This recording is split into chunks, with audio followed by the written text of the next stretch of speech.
Hello everyone, welcome back to our channel. இன்னைக்கான வீடியோவில் நம்ம என்ன பார்க்க போகிறோம்னா, ஷெர்லாக் ஹோல்ம்ஸோட கதையை நிறைய பேர் கண்டிப்பாக படிச்சிருப்போம். ஷெர்லாக் ரொம்பவுமே ஒரு ஃபேமஸான டிடெக்டிவ். அவரால் கண்டுபிடிக்க முடியாத கேஸ்னே ஒன்று இல்லைன்னு வச்சுக்கோங்களேன். அப்படிப்பட்ட ஷெர்லாக்கு டாக்டர் ஸ்ட்ரேஞ்சுடைய மேஜிக் பவர்ஸ் கிடைச்சதுன்னா எப்படி இருக்கும்? ரொம்பவுமே ஒரு மாசான கேரக்டராக இருக்கும்ல. அப்படிப்பட்ட ஒரு கேரக்டர் டிசியில் இருக்குது. அந்த கேரக்டருடைய நேம் தான் ஜான் கான்ஸ்டன்டைன். இன்னைக்கான இந்த வீடியோவில் இந்த ஜானோட லைஃப் ஆர்க்கை பற்றி தான் நம்ம பார்க்க போகிறோம். கண்டிப்பாக இந்த வீடியோ உங்களுக்கு பிடிக்கும். அதனால் இந்த வீடியோக்கு முன்கூட்டியே ஒரு லைக்கை போட்டு அப்படியே நம்ம சேனலை சப்ஸ்கிரைப் பண்ணிக்கோங்க. Alright guys, let's get into the video.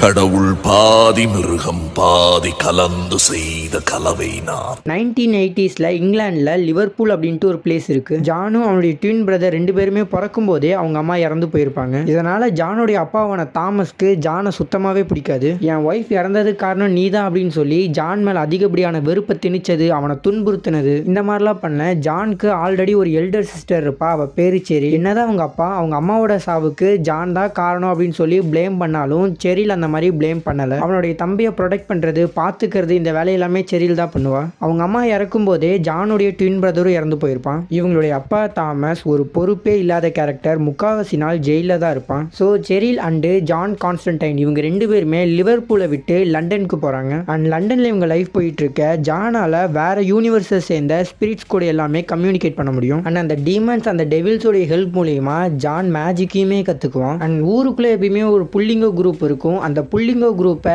இங்கிலாந்துல பங்க் அப்படின்னு சொல்லுவாங்க. ஸோ அப்படிப்பட்ட பங்கியான மியூக்கஸ் மெம்பரேன் அப்படிங்கிற ஒரு பேண்டை ஸ்டார்ட் பண்ணுவான் ஜான். ஆனா இந்த பேண்ட் ஆக்சுவலி ட்ரக்ஸை தான் செல் பண்ணிட்டு இருப்பாங்க. இப்படிப்பட்ட ஒரு நெகட்டிவான பாத்திர தான் ஜான் இருப்பான் அன்டில் அந்த ஒரு இன்சிடென்ட் நடக்கிற வரைக்கும். மோஸ்ட்லி எல்லாத்துக்குமே லைஃப்ல லைஃப் சேஞ்சிங் மூமெண்ட் அப்படின்ட்டு ஒன்று நடக்கும். இது வரைக்குமே நான் இப்படி தான் போயிட்டு இருந்தேன், அந்த ஒரு இன்சிடென்ட் நடந்ததுக்கு அப்புறமா என் வாழ்க்கையே மாறிடுச்சு அப்படின்னு சொல்லுவாங்க இல்லையா. அப்படிதான் ஜானுக்கும் நியூ கேசில் இன்சிடென்ட்னு ஒன்று நடக்குது. இவங்க ஒரு பேண்ட் அப்படிங்கிறதுனாலேயே கேசனோவா அப்படிங்கிற ஒரு கிளப்புக்கு போறாங்க. இந்த கிளப் நியூ கேசில்ல இருக்கு. அங்க ஆஸ்ட்ரா அப்படிங்கிற ஒரு சின்ன பொண்ணு டீமனை சமன் பண்ணிடுவாங்க. அங்க இருந்த நியூ கேசில் க்ரூ அப்படிங்கிற ஒரு டீம் அந்த டீமனை அந்த இடத்த விட்டே அடிச்சு துரத்தி விட்டுருவாங்க. அந்த ஒரு டீமனை எதிர்த்து நடந்துட்டு இருந்த சண்டையில நம்பால் ஜான் தான் கொஞ்சம் மேஜிக் கத்துட்டு இருந்திருப்பாரு. ஆல்ரெடி டீமன்ஸ் கூட எல்லாம் கம்யூனிகேட் பண்ணி இருந்திருப்பாரு. நேர்கள் அப்படிங்கிற ஒரு டீமனை சமன் பண்ண அந்த டீமன் அந்த சின்ன பொண்ணை இழுத்துக்கிட்டு நரகத்துக்கே கூட்டிட்டு போயிடும். இதனால ஜான் கொஞ்சம் கில்ட் ஆயிருப்பான். நம்ம அம்மா சாவுக்கு நாம தான் காரணம் அப்படின்னு சொல்லி அவனை தன்னைத்தானே பிளேம் பண்ணிக்கிட்ட ஒரு கில்ட்டி ஸ்டேஜில் இருக்கும்போது இப்படி ஒரு சம்பவம் நடந்தது. அவனால அந்த பொண்ணு பாதிக்கப்பட்டது. இதெல்லாமே அவனை ரொம்பவுமே சைக்காலஜிக்கலி வீக் பண்ணியிருக்கும். மென்டலி வீக்காக இருந்த ஜானை ராவன்ஸ்கேர் மென்டல் இன்ஸ்டிடியூஷன் அப்படிங்கிற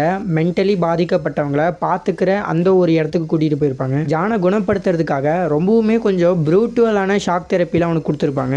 இதுவுமே அவனை கொஞ்சம் பாதிச்சிருக்கும். இதுலேருந்து ரிலீஸ் ஆனதுக்கு அப்புறமா டிடெக்டிவ்ஸ்க்கே உரிதான அந்த டிடெக்டிவ் கோட்டை போட்டுக்கிட்டு ஒரு அக்கல்ட் டிடெக்டிவாக அவனுடைய லைஃப்பை தொடங்கியிருப்பான். அண்ட் ஜான் ஒரு செயின் ஸ்மோக்கராக மாறி இருப்பான். ஜானை சிகரெட் இல்லாமல் உங்களால் அதுக்கப்புறம் பார்க்கவே முடியாது. ஜான் இத்தனை வருஷத்தில் அவனுடைய மேஜிக் ஸ்கில்லை ரொம்பவுமே இம்ப்ரூவ் பண்ணியிருப்பான். ஹெல் அண்ட் ஹெவன் ரெண்டுத்துக்கும் மிட்ல இருக்கிறதா எர்த் அப்படின்ட்டு தெரிஞ்சுக்கிட்டு king of the hell, god of the death அப்படின்ட்டு பல நிக்நேம்னு அழைக்கப்படுற லூசிஃபரையே மீட் பண்ணி இருந்திருப்பான். லூசிஃபருக்கும் ஜானுக்கும் கூட பல இடங்கள்ல சண்டை நடந்திருக்கு. ஜான் கண்டினியூஸாக ஸ்மோக் பண்ணிட்டு இருந்தனாலேயே அவனுக்கு லங் கேன்சர் வந்திருக்கும். ஜான் இறந்தா நரகத்துக்கு தான் போகணும். எப்பயுமே நரகத்துக்கு வந்த சோல்ஸை லார்ட்ஸ் எடுத்துக்குவாங்க. நம்ம ஜானால தானே ஹெல்ல இருக்கவங்க கூட கம்யூனிகேட் பண்ண முடியும். அதனால ஜான் என்ன பண்ணியிருப்பானா, அங்கிருந்த 3 லார்ட்ஸ் கூட அவனுடைய சோல் கூட கான்ட்ராக்ட் போட்டிருந்திருப்பான். ஒரு சோல் ஒரு லார்ட் கூட தான் கான்ட்ராக்ட்ல இருக்கணும். பட் நம்மால் 3 லார்ட்ஸ் கூட கான்ட்ராக்ட் போட்டதுனால ஒருவேளை ஜான் இறந்தானா அந்த 3 லார்ட்ஸுமே சண்டை போட்டுக்கணும். அதுல மிச்சம் மீதி இருக்கிறவங்க தான் ஜானோட சோலை எடுத்துக்கணும். ஆனா இங்க பிரச்சனையே இந்த 3 லார்ட்ஸ் தான் ஹெல்லியே பவர்ஃபுல்லான லார்ட்ஸ். இவங்க 3 பேருமே ஈக்குவல் பவர்ல இருக்காங்க. ஒருவேளை இவங்க அடிச்சுக்கிட்டாங்கன்னா 3 பேத்துல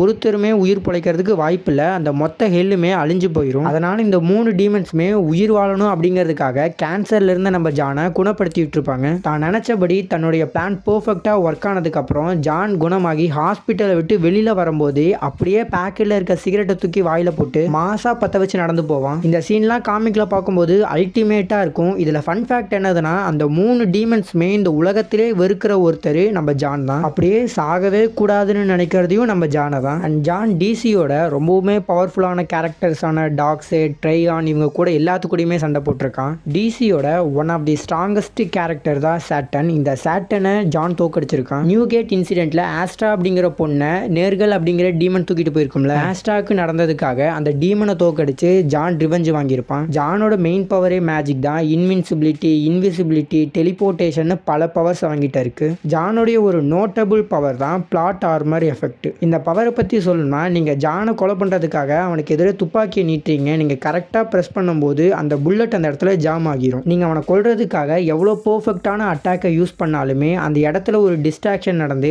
ஜான் அதுலேருந்து தப்பிச்சிருவான். இந்த ஒரு பவர்னாலேயே ஜானை கொல்றது ஆல்மோஸ்ட் இம்பாசிபிள் அப்படின்னு சொல்கிற லெவலுக்கு இருக்கும். அண்ட் அப்படியே ஜானோட வீக்னஸ்க்கு வந்தோம்னா, அவங்ககிட்ட சொல்கிறபடிக்கு எந்த ஒரு பெரிய வீக்னஸ்மே கிடையாது. ஆனால் நம்ம இதுக்கு முன்னாடி பார்த்தபடி ஜான் மென்டலி அன்ஸ்டேபிள். ஸோ அவனை மென்டலி ஷட் டவுன் பண்ணுறது மூலிமா வின் பண்ணுறதுக்கு ஒரு வாய்ப்பு இருக்குது. பேட்மேனுக்கு எப்படி ஜோக்கரோ, சூப்பர்மேனுக்கு எப்படி லெக்ஸ் லூத்தரோ, அந்தபடி ஜானுக்கு சொல்கிறதுக்குன்னு பெரிய வில்லன் யாருமே கிடையாது. ஜானோட பர்பஸ் அப்படிங்கிறது ஹெல், ஹெவன், ஹியூமனிட்டி, இது மூணுமே ஒரு பேலன்ஸில் தான் இருக்கணும். இந்த பேலன்ஸை மெயின்டைன் பண்ணுறதுக்காகவே ஒரு சிலர் இருப்பாங்க. அப்படிப்பட்ட ஒருத்தர் தான் ஜான் கூட. ஜானை எந்த ஒரு இடத்துலையுமே ஹீரோன்னு சொல்லி மென்ஷன் பண்ணவே மாட்டாங்க, ஆன்டி ஹீரோன்னு தான் சொல்லுவாங்க. அதுக்கான காரணம் அவனோட கேரக்டருமே அப்படி தான் இருக்கும். ஜானை ப்ளே பாய்ன்னு கூட சொல்லுவாங்க, ஏன்னா அந்த அளவுக்கு பையன் கேர்ள் ஃப்ரெண்ட்ஸை கரெக்ட் பண்ணி வச்சிருப்பான். And not only girl friends, இதுக்கு மேலே நான் சொல்ல விரும்பல. ஓகே காய்ஸ், ஜான் கான்ஸ்டன்டைனுடைய கேரக்டர் ஆர்க்கை பற்றி நம்ம ஓரளவுக்கு பார்த்தாச்சு. ஜான் டிசியோட முக்கியமான ஒரு சில கேரக்டர்ஸில் ஒருத்தர். ஜான் இருக்கிற காமிக் புக்ஸோடைய நேம் எல்லாத்தையுமே ஃபர்ஸ்ட் கமெண்ட்ல பின் பண்ணி வைக்கிறேன், டைம் இருந்தால் பார்த்து படிச்சுக்கோங்க. அண்ட் ஆல்ரெடி கான்ஸ்டன்டைன் அப்படின்ட்டு அவனுக்காக ஒரு வெப் சீரிஸே இருக்கு. ஆனால் அதில் ஒரு சட்ட சிக்கல் இருக்கு, அது என்னதுன்னா அது தமிழில் இல்லை. அண்ட் அப்படியே ஜான் கான்ஸ்டன்டைனுக்கு இன்னொரு அனிமேட்டட் ஃபில்மே இருக்கு. அண்ட் டைம் இருந்தால் அதையே செக் பண்ணிக்கோங்க. இந்த வீடியோ உங்களுக்கு பிடிச்சிருக்குன்னு சொல்லி நம்புறேன். இதே போல் வேற என்ன கேரக்டரை பற்றி பார்க்கலாம், இல்லை வேற என்ன வீடியோ உங்களுக்கு வேணும் அப்படின்னு சொல்லுங்க,